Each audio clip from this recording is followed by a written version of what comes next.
अन्तिम परिमार्जन गर्ने र त्यसलाई पास गर्ने गरी आज केन्द्रीय परिषदले यसलाई पारित गरेको छ। यो हिजोसम्म आजसम्म जुन मस्यौदा थियो त्यो मस्यौदामा आज आएका सुझावहरूलाई थपेर यो प्रतिवेदनलाई अन्तिम स्वरूप हामी दिनेछौँ। यो बडो ऐतिहासिक भयो। देशभरिका 77 जिल्लाका कार्यकर्ताहरू लगभग 1600 केन्द्रीय परिषदका प्रतिनिधिहरू उपस्थित भएको यो बैठकले आगामी दिनमा हुन गइरहेको आम निर्वाचन र प्रदेशको निर्वाचनमा हाम्रो पार्टीलाई देशका सबै भागमा सबै निर्वाचन क्षेत्रले सशक्त ढङ्गले उभ्याउने गरी तयारी गर्ने भन्ने एउटा साझा सामूहिक निर्णय गरेको छ। हामी गठबन्धनमा छौँ। गठबन्धनमा जहाँसम्म त्यसलाई अगाडि बढाउनका निम्ति हामीले प्रयत्न गर्ने बारम्बार हाम्रो प्रतिबद्धता व्यक्त गर्दै आइरहेका छौँ। तर गठबन्धन मात्र होइन, हाम्रो आफ्नो पार्टीको शक्ति र क्षमताले भ्याएसम्म देशका सबै कुनामा हाम्रा उम्मेदवारहरूलाई पुर्याउन, कलम चुनाव चिन्हको प्रचार गर्न, घर घरमा कलम लिएर हाम्रा कार्यकर्तालाई जानको निम्ति हामीले आह्वान गरेका छौँ। यसकारण आजका दिनदेखि हाम्रो पार्टी चुनावमा सम्पूर्ण रूपमा होमिएको छ। यसैको तयारीको लागि नै यो बैठक बसिएको थियो। यो बैठकमा राजनीतिक प्रतिवेदनमाथि छलफल गर्नका निम्ति 11वटा समूह विभाजन गरिएको थियो। 11वटा समूह विभाजनमा समूह नेताको तर्फबाट सबै समूह नेताहरूले आफ्नो विचार प्रस्तुत गर्नुभयो।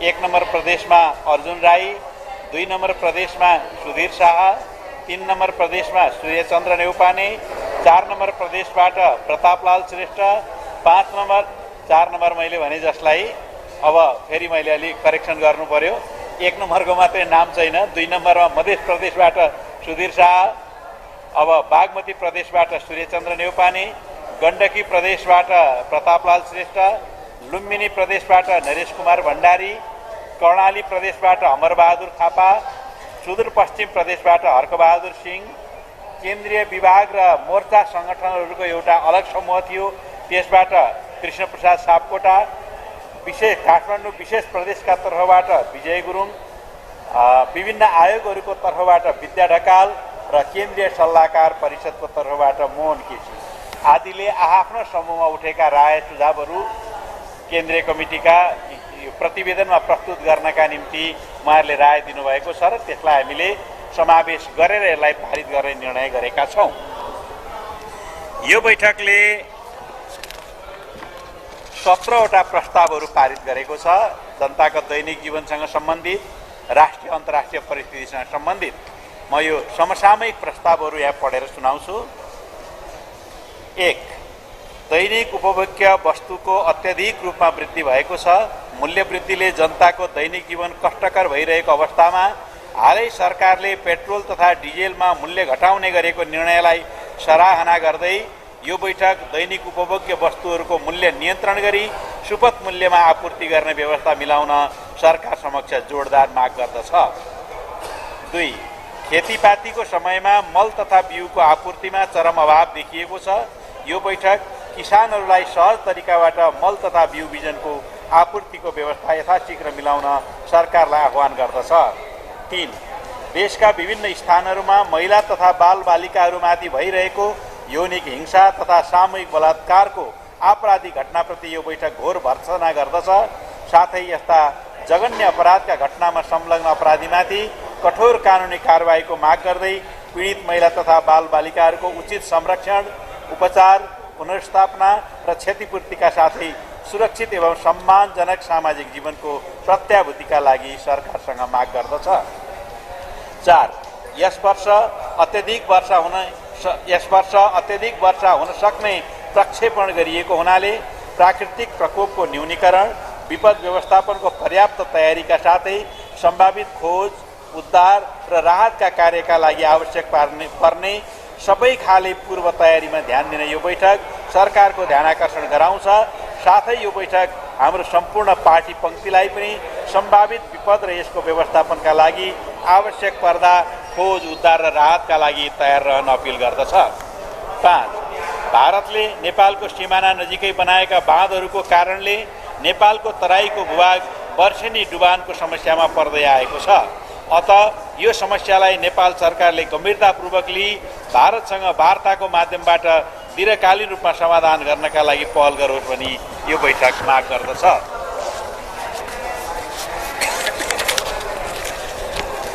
6 राज्यका सबै अङ्गमा भ्रष्टाचार, कमिसन तन्त्र र बिचौलियाको दबदबा मौलाएको अवस्थामा यो बैठक जनचाहना अनुरूप राज्यका सबै अङ्ग तथा तहहरूमा भ्रष्टाचारको छानबिन गर्न र भ्रष्टाचारीहरूमाथि कारबाही गर्न सम्बन्धित निकाय र सरकार समक्ष माग गर्दछ। 7 लामो समयदेखि विद्यमान रहेको सुकुम्बासी समस्या समाधान गर्नका लागि पुनर्गठन गरिएको भूमि समस्या समाधान आयोगले यथाशीघ्र वास्तविक सुकुम्बासी पहिचान गरी प्रभावकारी ढङ्गले दीर्घकालीन समस्याको समाधानको पहल गर्न यो बैठक आह्वान गर्दछ। 8 वास्तविक नेपाली नागरिकलाई नागरिकता प्रदान गर्ने, संघीयतालाई प्रशासनिक रूपमा व्यवस्थापन गर्ने, निजामती सेवालाई व्यवस्थित गर्ने तथा 3 वटै तहका सरकार बीचको काम र भूमिकालाई व्यवस्थित गर्ने ऐन कानुनहरू यथाशीघ्र निर्माण गर्न यो बैठक सरकारको ध्यानाकर्षण गराउँछ। 9 काठमाडौँ उपत्यका लगायतका मुलुकका विभिन्न स्थानहरूमा झाडा पखालाका बिरामीहरू देखिन थालेको प्रति सजग हुँदै यो बैठक सरकार र सम्बन्धित निकाय समक्ष झाडा पखाला रोकथामका लागि जनचेतना फैलाउन, निरोधात्मक कार्य गर्न तथा बिरामीहरूको उपचारको उचित व्यवस्था गर्न माग गर्दछ। 10 अमेरिका लगायत पश्चिमा प्रभुत्ववादी शक्तिहरूले युक्रेनमाथि प्रभुत्व कायम गर्न गरेको प्रयत्न तथा यसले सिर्जना गरेको सुरक्षा संवेदनशीलताले गर्दा रुस र युक्रेन बीच युद्ध भड्किएको छ। यस युद्धले विश्व शान्तिमा गम्भीर असर पारेको छ। यस युद्धले समग्र विश्वमा मानवीय सङ्कट, आर्थिक मन्दी, महँगी तथा खाद्यान्न सङ्कटको स्थिति सिर्जना गरेको छ। तसर्थ युद्धरत पक्षसँग यो बैठक तत्काल युद्ध विराम गरी वार्ताद्वारा समस्याको समाधान गर्न र दिगो शान्ति कायम गर्न जोडदार अपिल गर्दछ। 11 राष्ट्रिय हित, भौगोलिक अखण्डता र सार्वभौमिकताको सुरक्षाका लागि नेपालले असंलग्न परराष्ट्र नीति अवलम्बन गरेको छ।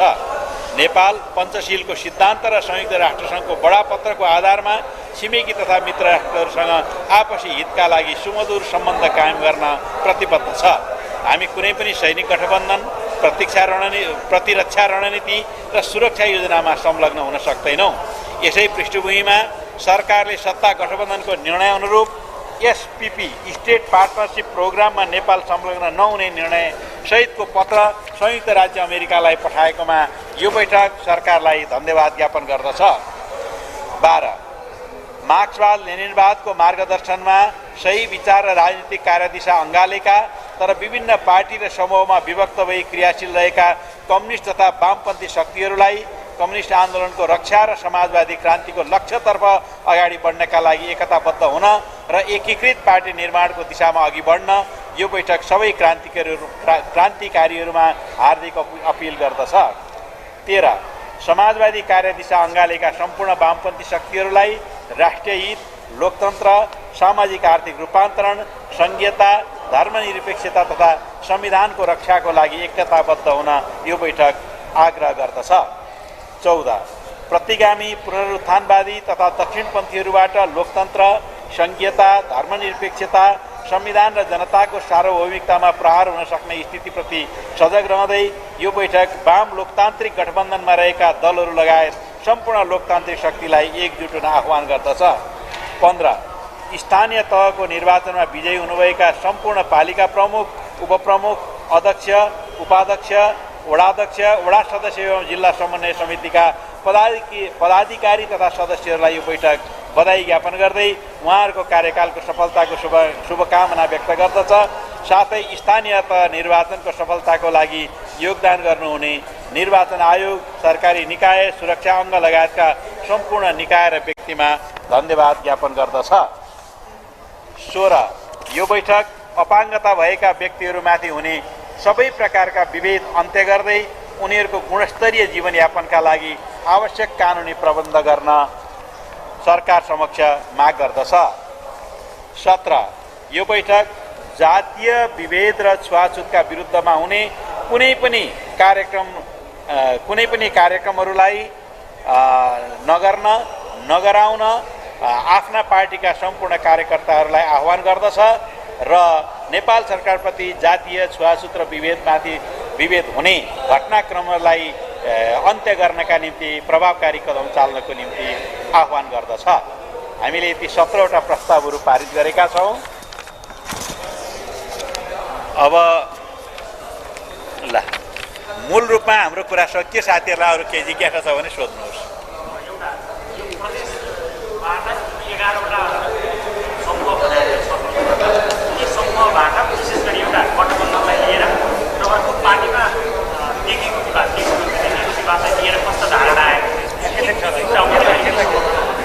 गठबन्धनलाई लिएर सबैको धारणा एउटै रह्यो र अघि मैले केही निर्णयका कुराहरू जस्ता सुनाएँ कि देशव्यापी रूपमा हाम्रो पार्टीलाई सबै निर्वाचन क्षेत्रमा पुर्याउने गरी हामी एकल तयारी गरेर अहिले अगाडि हिँड्नेछौँ। गठबन्धनमा भएअनुसार गठबन्धन नहुन पनि सक्छ। देश हो, राजनीति हो। हाम्रो प्रायोरिटी गठबन्धनमा छ। हामी गठबन्धनलाई प्राथमिकता दिन्छौँ। तर हाम्रा उम्मेदवारहरू, हाम्रा कार्यकर्ताहरू देशका प्रत्येक वडामा, प्रत्येक निर्वाचन क्षेत्रका प्रत्येक मतदान केन्द्रमा पुग्ने गरी हामी कार्यकर्तालाई सक्रिय बनाउन लागिरहेका छौँ। गठबन्धनको विषयमा पार्टीभित्र भइरहेको तनावको विषयमा भन्ने जे भन्नुभयो, मेरो विचारमा त्यसको बारेमा अलिकति पनि कुनै चर्चा त्यहाँ भएन। समस्या समाधान भइसकेको छ। जसलाई तपाईँहरूले सङ्केत गर्न खोज्नु भएको छ, सबैजना कार्यक्रममा आउने, बस्ने, आफ्ना कुराहरू राख्ने, समूह छलफलमा भाग लिने सबै काम गरिसक्नु भएको छ। स्थिति अत्यन्तै सामान्य छ। यो कुनै अप्ठ्यारोको विषय बनेको छैन।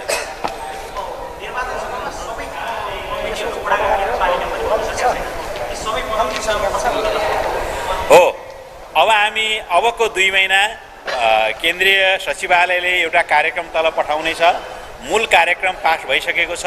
अबको 2 महिनामा हामी देशव्यापी रूपमा सङ्गठन सुदृढीकरण तथा विस्तार अभियानमा लाग्नेछौँ र त्यही अभियान अन्तर्गत बाँकी रहेका वडाहरूको वडा कमिटी गठन गर्ने र बाँकी रहेको पालिका, गाउँपालिका, नगरपालिकाका कमिटीहरूलाई पूर्णता दिने, गठन गर्ने, पुनर्गठन गर्ने काममा हामी लाग्नेछौँ।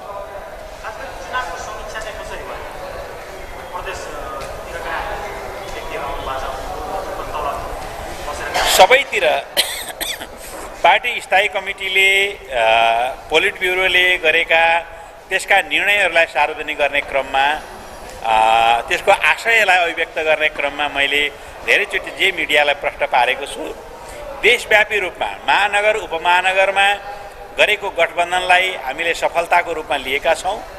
त्योभन्दा तल जाँदा अन्य 2 दलहरूले खास गरी हामीलाई कर्नरमा पार्ने, कमजोर बनाउन खोज्ने, निषेध गर्न खोज्ने र गरिएका सम्झौताहरूको पनि पालना नगर्ने, लिखित रूपमा गरिएका सम्झौताहरूलाई पनि उल्लङ्घन गर्ने जस्ता कामहरू भएको प्रति हामी निकै दुखी पनि छौँ। तर यसलाई करेक्सन गर्न सकिन्छ र गठबन्धनलाई यी सबै करेक्सन गरेर अगाडि बढाउनुपर्छ भन्ने कुरामा हामी प्रतिबद्ध पनि छौँ।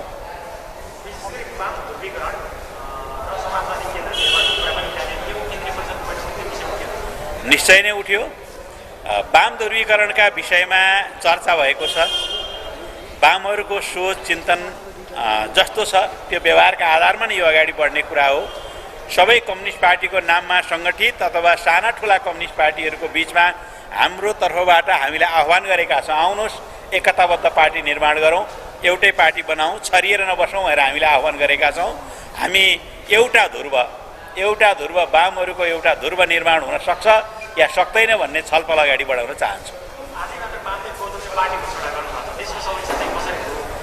त्यो उहाँले घोषणा गरेको पार्टी पनि भोलि गठबन्धन भयो भने आउन सक्ला।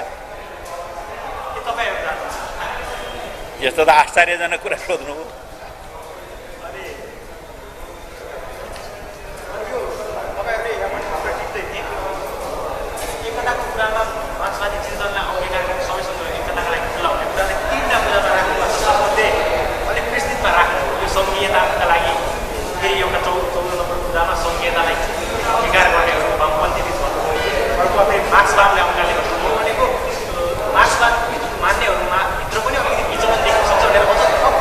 त्यहाँ थरी छन् नि, कोही संहिता नमान्ने छन्।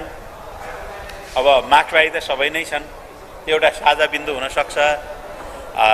त्यस पछाडि हाम्रो फोकस खास गरी देशका वामपन्थी देशभक्त कम्युनिस्टहरू एक ठाउँमा आउनुपर्छ र हामी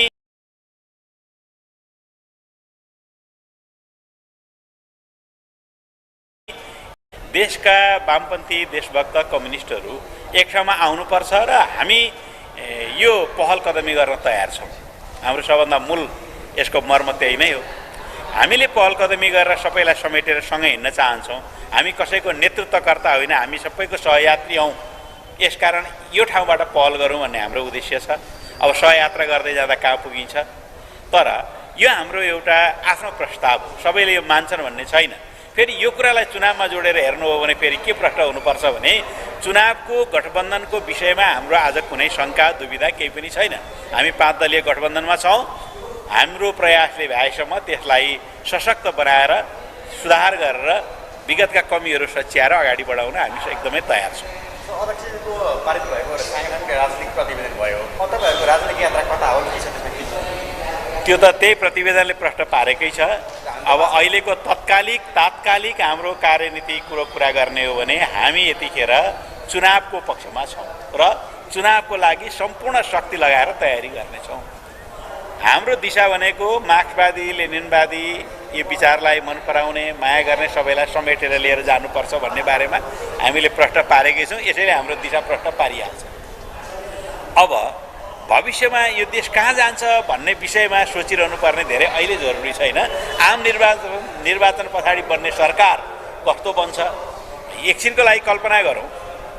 सबै राजनीतिक दलहरू गठबन्धनमा एउटै घोषणापत्र बोकेर जान मिल्छ कि मिल्दैन, सकिन्छ कि सकिँदैन?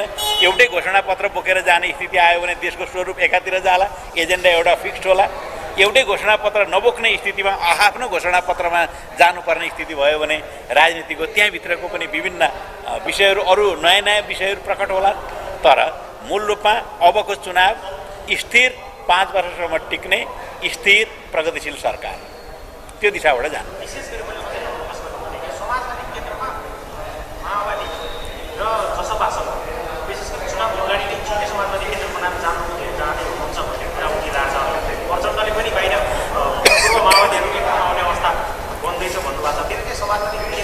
मैले प्रश्न पारिसकेकै छु। हामी सबैसँग खुला छलफल गर्दैछौँ। सबै राजनीतिक दलहरूसँग छ्याङ्ग छलफल गर्दैछौँ।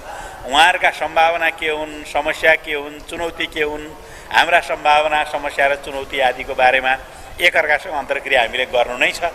यो गर्दै जाँदा हामी सबै एक ठाउँमा जुटौँला, यसमा कुनै शङ्का छैन। मैले अघि नै भने हामी यसको लागि पहल गर्छौँ। 5 दलीय गठबन्धन टिकाउन, अब टिक्ने भने यसलाई जोगाउने भने त हामी सबैको साझा प्रयास हो। भएन भने के होला अर्कै कुरा हो, तर 5 दलीय गठबन्धन आजको आवश्यकता हो। हस्।